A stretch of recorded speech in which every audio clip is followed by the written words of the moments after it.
Welcome and thank you for standing by. All participants will be on a listen-only mode until the question and answer session of today's call. At that time, you can press star 1 to ask a question from the phone lines. I'd also like to inform parties that this call is being recorded.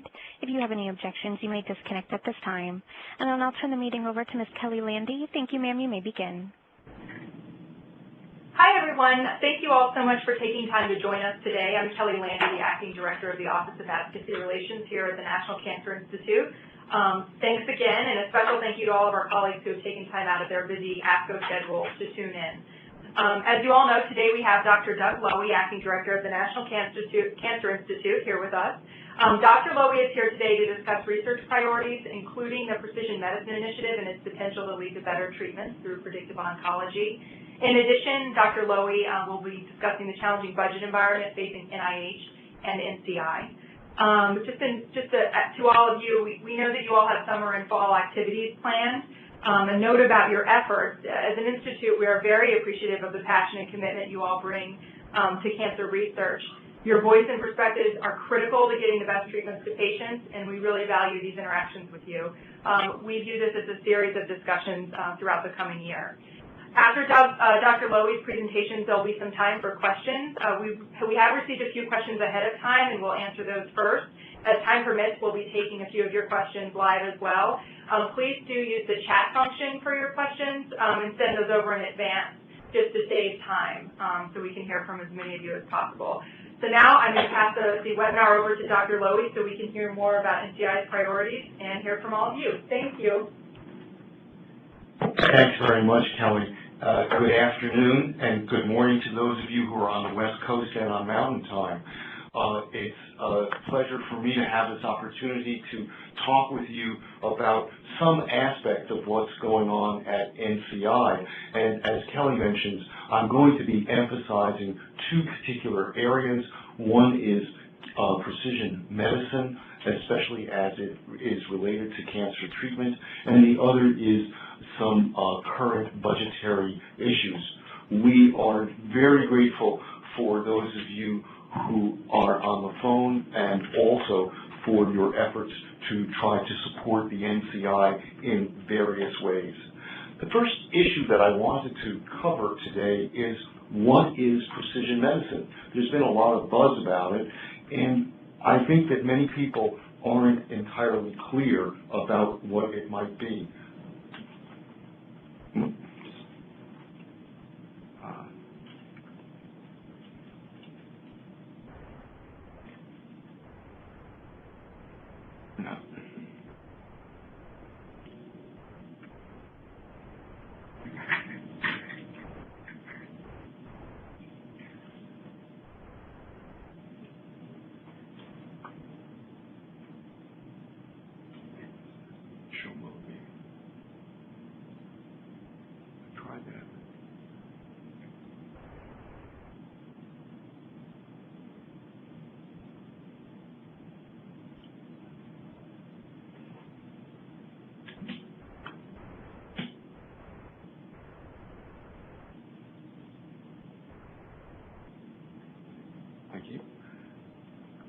So the area of precision medicine or personalized medicine got a real stimulus back in 2011 with the publication of this report called Towards Precision Medicine, which was published by the National Research Council. And this signature figure from the report emphasizes first that it was a taxonomy, which really has to do with understanding what the molecular pathology is and the pathogenesis of disease, and then the precision medicine talking about how it makes for an accurate diagnosis, targeted treatment, and improved health outcomes. This was an excellent and an important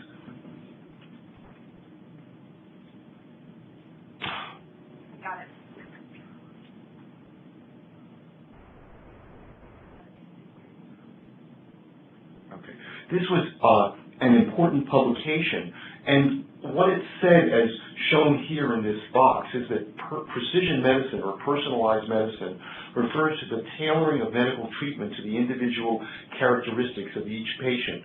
Preventive or therapeutic interventions can then be concentrated on those who will benefit, sparing expense and side effects for those who will not. I think that this definition is very good for treatment. However, it inadvertently appears to exclude population-wide public health recommendations, even those based on a mechanistic understanding of disease. And so I have made a somewhat amended version where the first sentence is that it's interventions to prevent, diagnose, or treat a disease based on molecular or mechanistic understanding of the causes, pathogenesis, or pathology of the disease. But as said in the precision medicine report, where the individual characteristics of the patient are sufficiently distinct, interventions can be concentrated on those who will benefit, sparing expense and side effects for those who will not. Before we leave this, I just wanted to point out that precision medicine is being used, for example, now in cervical cancer screening, where understanding that virtually all cases of cervical cancer are caused by HPV infection, we are in the process of really being in the transition from pap smear or cytology-based screening to HPV-based screening, because several studies have shown that HPV-based screening can be even more effective in reducing the incidence of cervical cancer than pap smear screening. But let's go on to precision medicine trials to improve patient outcomes, which are therapeutic trials, and there are several that have been begun since the beginning of last year. Slide number 7 shows you a list of 4 different trials that were initiated since the beginning of last year.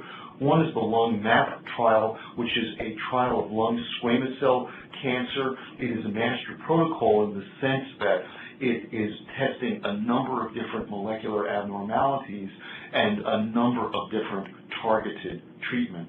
There's also the Alchemist trial, the adjuvant lung adenocarcinoma enrichment and sequencing trial, the IMPACT trial, and the Exceptional Responders trial. All of these trials are different versions of trying to match the targeted treatments to the particular molecular abnormality in the patients that are in the trial, with the outcome hoping to be that there will be improved responses as a result of the targeted treatment.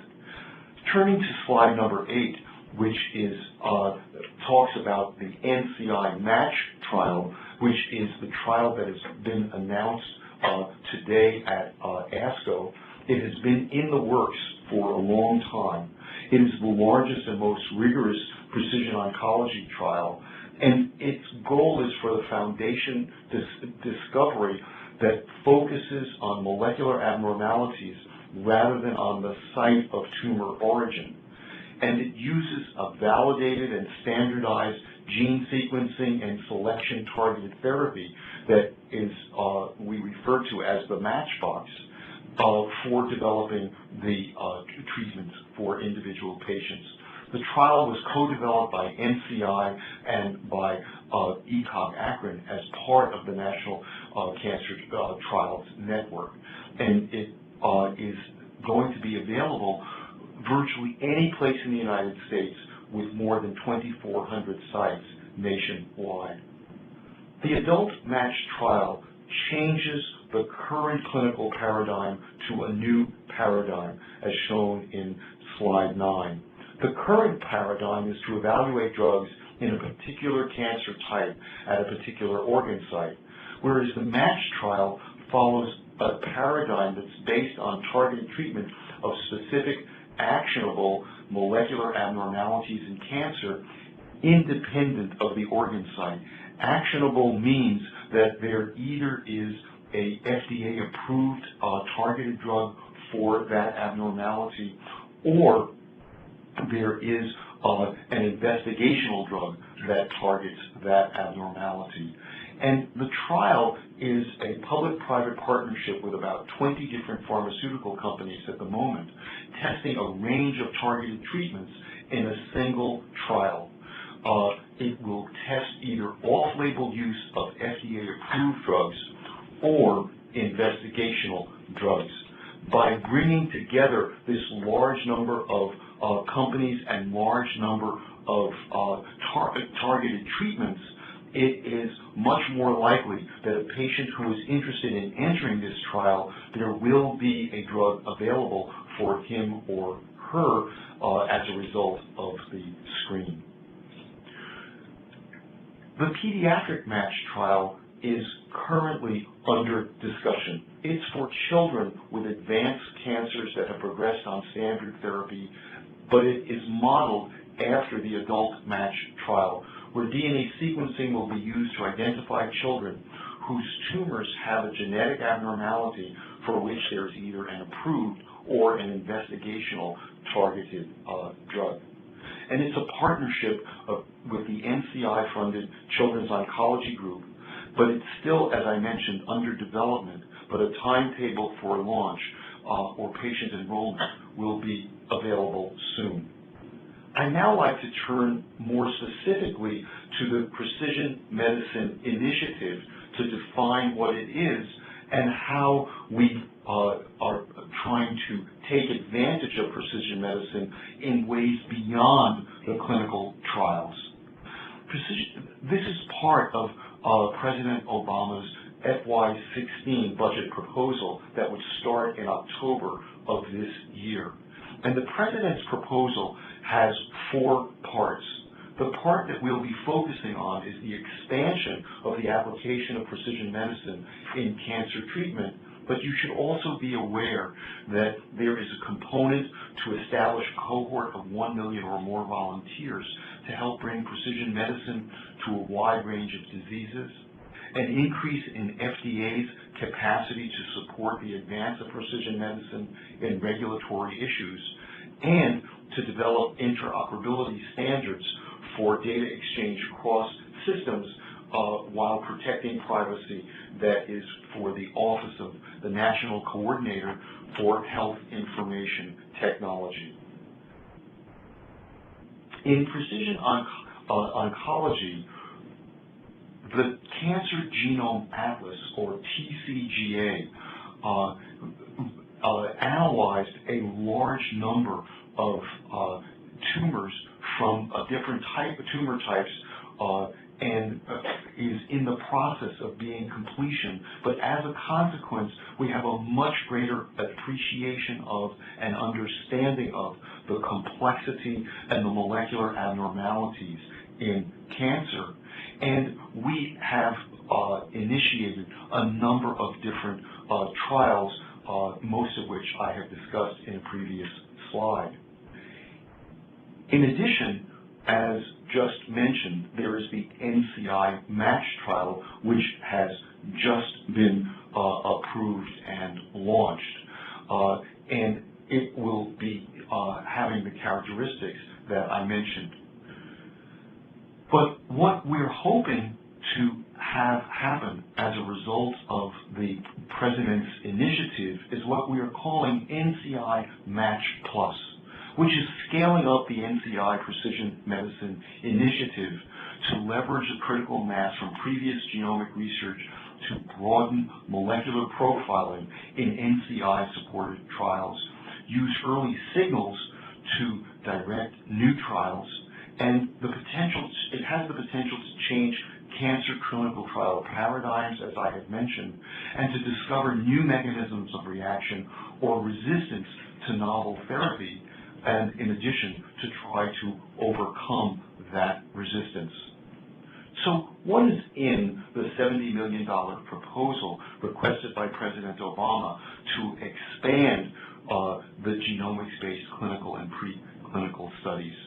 First, as mentioned, it is the match trial of adult and pediatric cancer.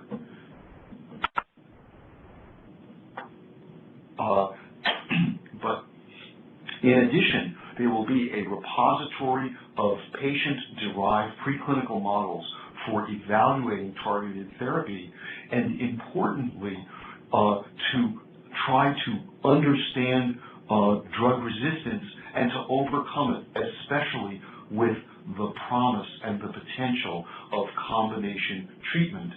And in addition, there will be a national cancer database to integrate genomic information with clinical response and outcome. So I now turn to the last topic, which really is the NCI budget of 2015 and 2016 and how it works.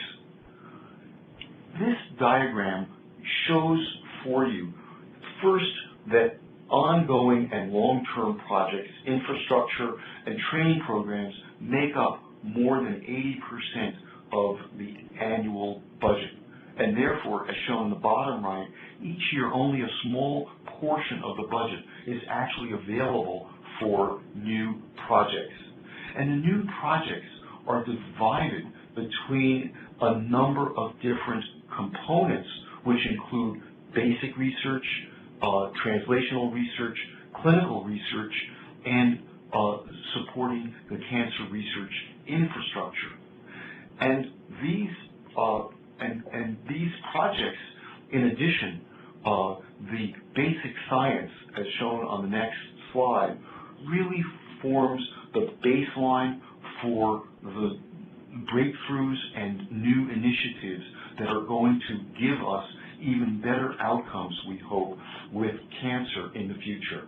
Just under one-half of NCI's budget supports basic research, but as depicted here, this then leads to improvements in prevention, detection and diagnosis, and treatment, with the goal of fewer people getting cancer and those who do develop cancer to live longer lives, thanks to the investment in basic science.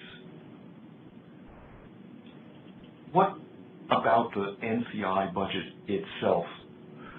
This slide shows you what the budget has been like between 1998 and currently.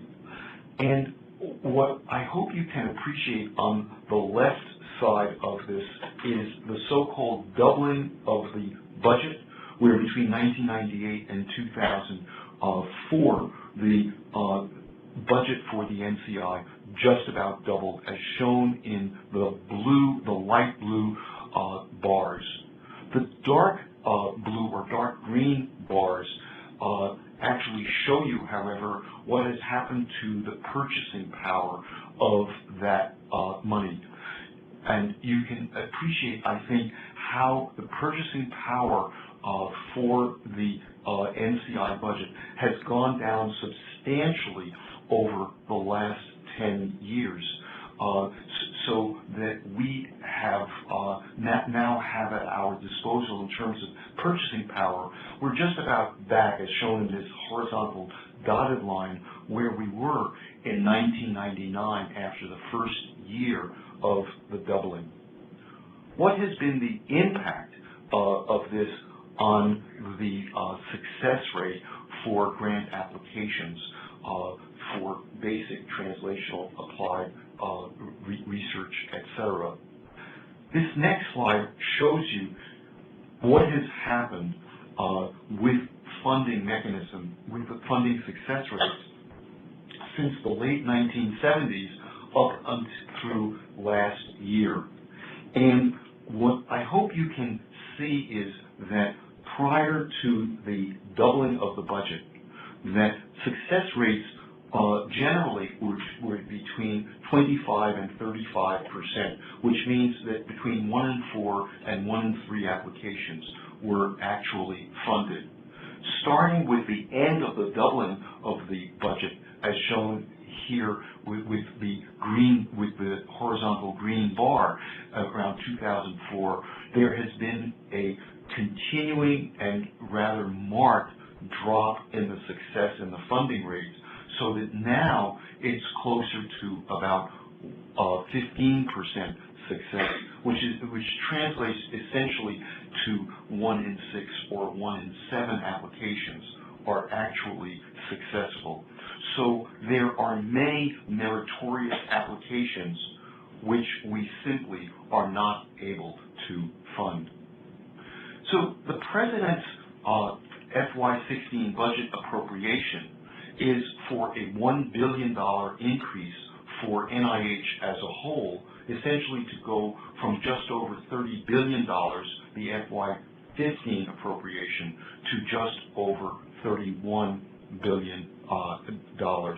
And within that increase has been proposed a $145 million increase for NCI to go from just about $4.95 billion to essentially $5.1 billion, so that we would be back up above $5 billion, which is where we were several years ago. So let me try to summarize that. What I've tried to tell you is, first, that precision medicine represents a rational approach to cancer prevention and screening that we hope will lead to further decreases in the incidence of cancer and further improvement in the outlook for patients who develop cancer. The Precision Medicine Initiative will enable the field of predictive oncology, and the goal of that field is to deliver the right drugs to the right patient. Thank you very much for your attention, and I'll be happy to try to address some questions and comments.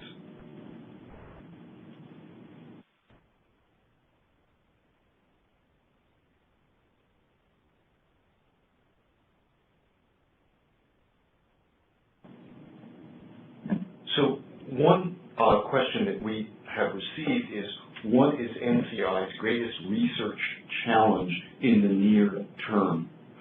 And the greatest challenge, I think, by far, is deciding which of the many meritorious uses of the money we are going to choose to fund, and on some level, as a consequence, choose not to fund. We would be in a much stronger position if we were able to fund a higher proportion of the meritorious activities that are proposed to us.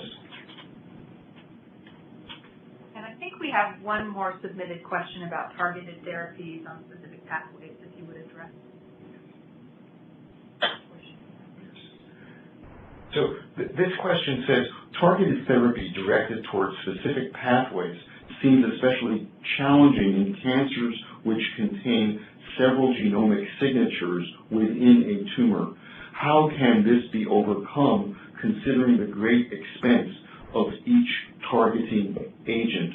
And I think the simple answer would be through our doing more research so that we can understand, when there are multiple pathways, which pathways tend to predominate, and particularly the notion of using combination treatment to interfere with more than one of those pathways. The precise combination, however, is going to depend on the cancer that in question. And that's why I think that precision medicine in the long term, what really is going to help patients more than anything else is developing a clear understanding of predictive oncology, so we will be able to predict what kind of treatment each patient should be receiving. Okay, at this time I'm going to move over to the live chat to check and see what live questions we received during this webinar. So if you all will bear with us for just a second.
I understand that one of the questions is whether the NCI will be having future initiatives that will be focused on primary prevention of cancer. And I think that I can say that we are certainly very interested in trying to identify causes of cancer and understand how those causes bring about cancer, and thereby using that understanding to try to intervene to prevent cancer, usually either through exposure of the causative agent or through the development of interventions that reduce the seriousness of the exposure. A classic situation is the development of vaccines against viruses that cause cancer. And one of the areas of considerable interest is the area of Epstein-Barr virus infection, which causes a variety of cancers, and most recently it has been linked to a proportion of stomach cancers, but in addition, Burkitt lymphoma, non-Hodgkin's lymphoma, and nasopharyngeal carcinoma. And so there is considerable interest in trying to develop a vaccine against that, as well as other classic interventions that really have to do with reducing exposure. Thank you. Great. So another question that we just received, Doug, if you don't mind weighing in, is with immuno-oncology looking so promising right now, what are the plans for incorporating studies of the individual immune environment into precision medicine therapy, treatment, and trial design? Thank you for that question.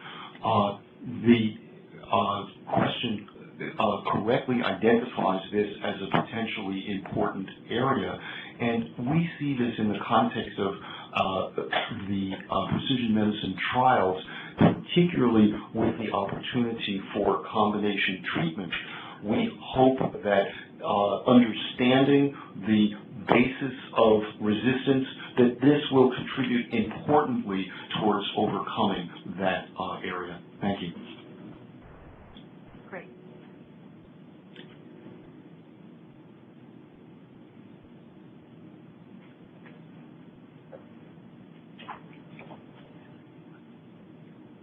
So we're just looking at a few more questions coming in.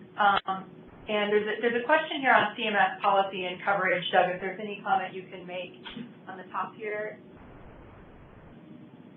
Is NCI doing anything to align research priorities for precision medicine with CMS policy and coverage? I would say that we help to contribute to the science that leads to the coverage, and that's the principal way in which we end up aligning with CMS. But we are, by nature, we tend to be doing studies that are off-label for FDA-approved drugs or that are looking at investigational drugs, whereas CMS is really focused on standard of care. We generally use standard of care as our baseline.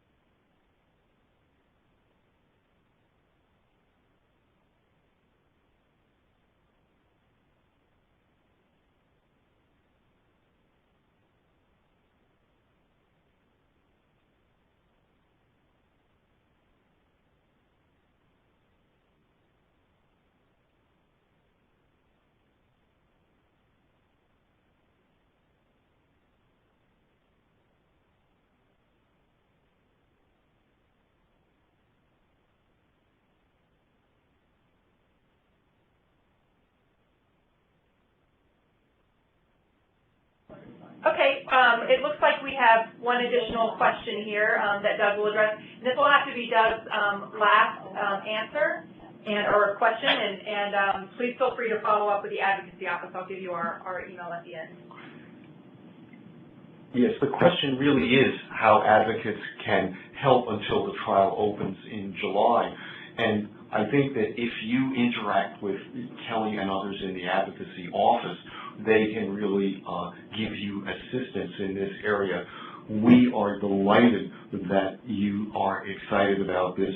We think that this trial has the potential to really advance cancer research substantially, and its flexibility. One of the things we really like about it is that if new drugs come online, it is possible to incorporate them with a relatively short lead time into the ongoing trial. So it has really a lot of flexibility built into it, and we hope that it will lead to identifying interventions that work very well and can be lead to approval in a shorter time frame than usual.